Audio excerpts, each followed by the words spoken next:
All right, obviously excited to come down here get a win. Football's hard, and it was good for these guys to find a way in the end. But certainly proud of the start, proud of some progress. We've talked. Most of us in here have talked several times about trying to make that progress, and certainly took at least some semblance of a step today against a good football team. Front right. Jason Kersey from The Athletic. Alex, what can you say about Kenneth's performance today? He seemed to be kind of all over the place. Well, he was, and you see a guy playing fast, you see a guy playing confident. Coach Odom does a great job with that linebacking core, but you see a guy that doesn't have to be a blitz to get him active. Get him active in the backfield.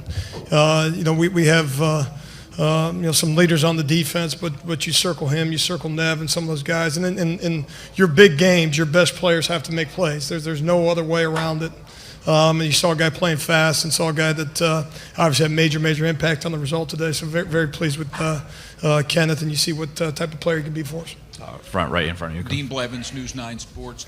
Coach, when did you feel you don't ever have control of a game? Sure. When did you feel really good about what you were seeing from your guys that you could go slug it for 3.5 hours? Well, to your point, you never feel good, but what you saw was, I thought effort was, and it continues to be. So it wasn't the first Saturday that we've given tremendous effort, but you saw guys, a group of guys playing a style of play in terms of playing downhill, playing fast, playing aggressive. And so when you do that, you give yourself a chance to be successful. Football's hard, but the complexity of it kind of gets dumbed down a little bit when you play with extreme effort. That's what you saw, and very clearly, evidenced by kind of the finish to that football game.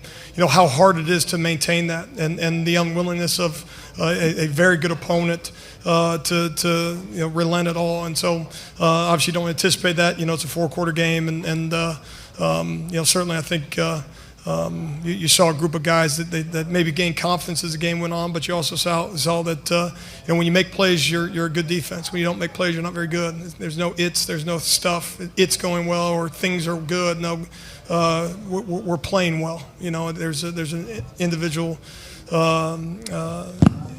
Performance attached to those things. And so when we did those things, we had a chance to be successful, and by and large today we were. Front and left. Yeah, Barry Trammell with the Oklahoman. Alex, you had 9 sacks. You pressured Ellinger, and you didn't let him really run. You contained him pretty well when he did run. Those blitzes you dialed up, many of them from pretty deep in the secondary. Why were those so effective in containing Ellinger? Yeah, and so much what you try to do defensively, it's not specific just to this game, is you want to be multiple. You want to get in a rut, if you will, in terms of calling the same stuff or getting the exact same looks, and so try to be multiple that way. And some of that includes obviously initial pressure at the snap of the football. The other side of that is as the play's extended to make sure that one, you have someone accounting for the quarterback, which we weren't 100% on today either, but having that initial picture for a quarterback look a certain way. If you're lucky enough to and skilled enough to have initially good coverage, you kind of buy time for maybe that second level of your defense to get home. And so you got to be selective with that. Obviously, if the ball comes out of his hands, it's not a real good blitz, and so there's a couple instances today where we reaped the benefits of it. Standing on the right. Yeah, Alex. Brian Davis, Austin American Statesman. When you're studying Texas, how much did it help that La Tech and Rice and the earlier opponents, they tried a lot of different things that didn't work? But was there enough of stuff there to drop a blueprint? Like, hey, with our personnel, this will work. Well, really, what so much of what we do, and it's not coach speak, is we really focus on the things that we do, and instead of drawing up things in the dirt that particular week or on the sideline, we really commit to making sure that the package is extensive enough that you have enough to draw from on a week-to-week basis. You may not run the exact same things every single week, but having enough and enough pictures for an offense, enough movements for offensive linemen to have to handle, as best you can, trying to hold disguises for a quarterback so that you're not giving them pre-snap indicators and some of those things. And so was there something specific on film? No, what you saw on film was a very, very talented quarterback, a very good offensive football team that demanded our respect, fortunate to get out with a win today. Front left. James Hale, Sports Talk 1400, The Ref. Alex, they kicked a field goal at the end of the first half, and they also were getting the ball to start the third quarter. You came out and stuffed them at that point. How important was that defensive series for you to maintain your edge going forward? Well, it's huge, and you know, like a lot of coaches do, you kind of use the example of a prize fight in terms of, kind of next round, and again, that's not, a unique motivational tactics that we use, but that's a piece of it. And one of the other things we made a real emphasis on for these guys is just how hard it is to one, have a fast start, then number two, at some point, after that initial quarter and a half, there's no more feeling out at that point. It's you're going to get their best, you got to deliver your best, and momentum is real, and it certainly is as real as you make it. But and so that was certainly an emphasis at halftime to come out and play our best football to start the third quarter. Second row on the right. Glenn Brockenbush, Lawton Constitution. Alex, you said there wasn't necessarily any one thing or two things that you saw on film from Texas that you felt comfortable with, and yet your defensive backs seemed to be in their receivers' shorts all day, and you guys had 9 sacks. Clearly, there was something that that they were doing that you guys saw during the game that you liked. Well, we wanted to attempt to play aggressive coverage, and what you see, some of the things that happen when you do that. Obviously, a couple pass interference calls, and I'll have to explain to Coach Riley. But I met with the DBs yesterday, and I said, if we don't get a couple PIs, we're not playing good enough football, and put that on me. I think we got a couple too many, but in any event, you got to be aggressive. What's my whole thing with aggressiveness in the secondary? What's the alternative? If the alternative is not better than being aggressive, then let's not go down that road. And so, you got to pick your spots. Obviously, there's smart aggression, which is kind of the term that we use, and then there's the other side of it where you just do it to do it.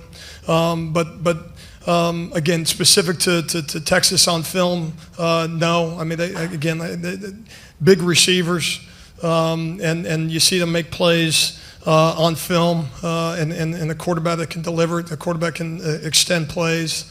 And so, we knew we had our work cut out for us, and it was going to take both elements of that. It was going to take, some coverage holding up, certainly early in the down. We knew they were going to complete some balls and use their size advantage, get boxed out in some of those situations.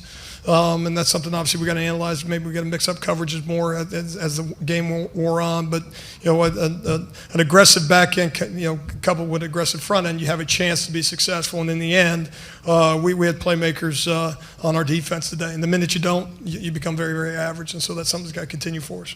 Second row on the left. Alex, Pete Thamel from Yahoo. Coach Riley mentioned mindset and aggression. How do you instill that in a team? It's obviously not something you can do with a great talk or a great play. Walk us through a little bit about the installment of the mindset that's got this program defensively to this point. Well, I think what it is people talk about culture, and then it's the ecosystem. It's everything. It's the air you breathe in that building, and trying and at the risk of sounding too dramatic, but since this defensive staff got together in January, it's just been an onslaught on our part to try to instill it, and it's a daily conversation amongst coaches and players. Obviously, it's a weight room mindset with Coach Wiley in there. You can't wait till spring football to start, and then when spring football comes around, you got to be willing to have some tough days and really have honest conversations about what's good enough. You got to break them and build them at the exact same time. Say it's not good enough, but we can be good enough. And then you certainly can't take the summer months off. So it's not one talk, it's not 1 week, it's none of those things, but it's all of those things. And so that is something that as a defensive coaching staff, and obviously a head coach that believes in some of the things that we're doing, it's a daily, and it's something that the minute we stop, it goes the other way, and so that's you're never fixed, you're never there. Again, football's hard, and playing defensive football in 2019 is extremely difficult. So something we got to continue. Front right.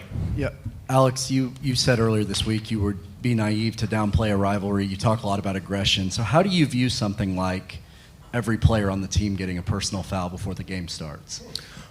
Yeah, and that's and I said to Coach Riley, it might be the best thing to happen to everybody, and I mean that just there's to eliminate all the clutter that goes in the game. And one of the things we talked about with the guys today was distractions diminish you, and you got to make sure that you're very cognizant of that, and so that in a lot of ways I think eliminated some of that clutter. It was pretty cut and dry at that point. No talking. It was obviously a constant reminder on the sideline, but it's an emotional game. All those things, you want to be on the brink of kind of being out of control, but obviously that's something that can't happen, and fortunate that nothing past that happened.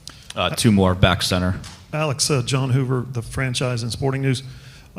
Kenneth has talked a lot about watching Bosworth on tape and watching Rocky Kalmus on tape and watching Teddy Lehman, guys like that. He wants to be the next one to win the Butkus.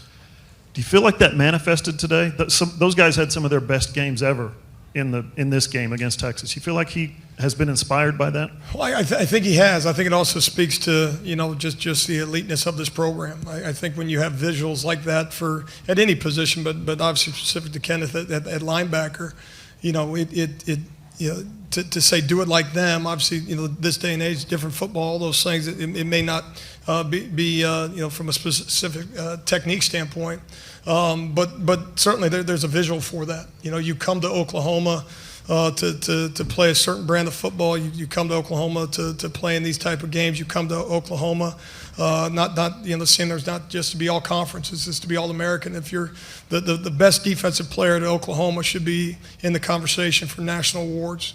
If you can do it on offense, don't tell me you can't do it on defense. I think he's just one of those guys, and again, credit goes to Coach Odom in a lot of ways instilling that in him specifically.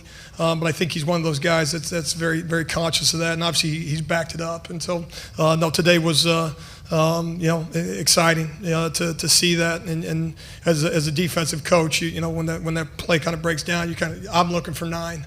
Go save the day, bud. And a lot of times he did. This will be the last one at the podium, third row on the right. Yeah, Coach Max Olson from The Athletic. At the start of the day, kind of where were your nerves or your excitement at? And, as you get more comfortable with this team, kind of where's your confidence in calling blitzes and calling things in games like this and in these league games that can get pretty explosive? Yeah, I mean, what happens in regardless of the stage, a football game breaks out, and so I don't think it's different that way. I think I don't think I'm different than most coaches that way. Once you kind of get to game day, but certainly what a venue. I mean, there's I think I said early in the week in terms of downplaying the magnitude of the game. Such a historic rivalry.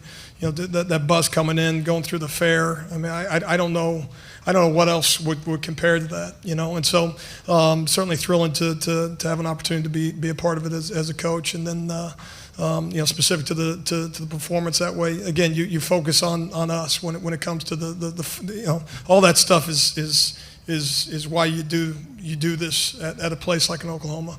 But in the end, from a football standpoint, so much of the emphasis this week was focusing on us. Prepare for our performance.